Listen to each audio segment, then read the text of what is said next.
Hi, I'm Justin and welcome to the Landis Look, where we take an inside look at the world of real estate.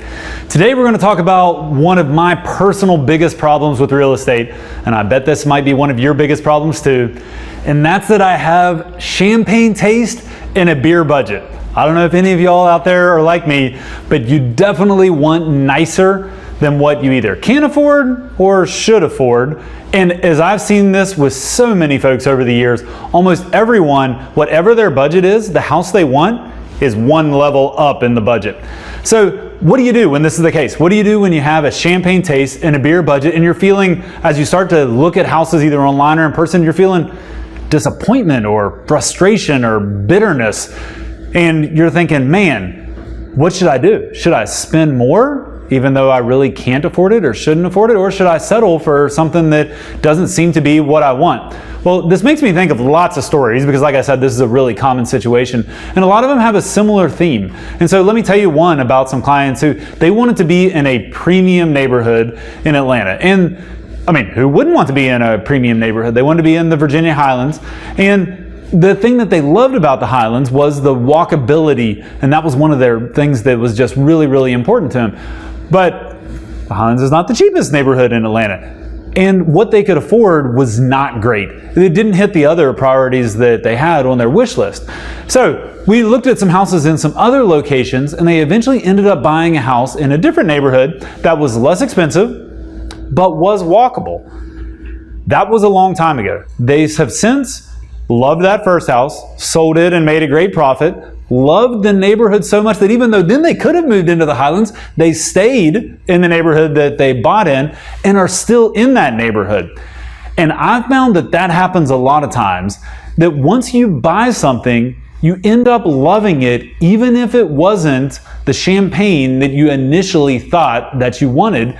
You ended up finding out, oh, hey, this actually is really great.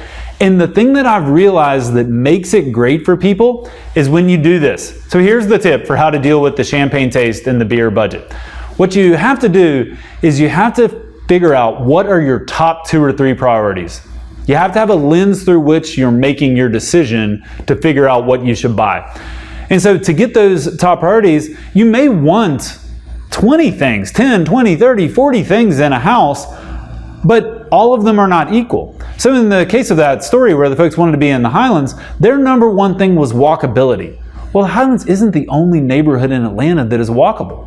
Maybe your number one thing is good schools. There's more than one good school in the neighborhood. Maybe you want a really nice house and a lot of space. There are quite a few nice houses with lots of space.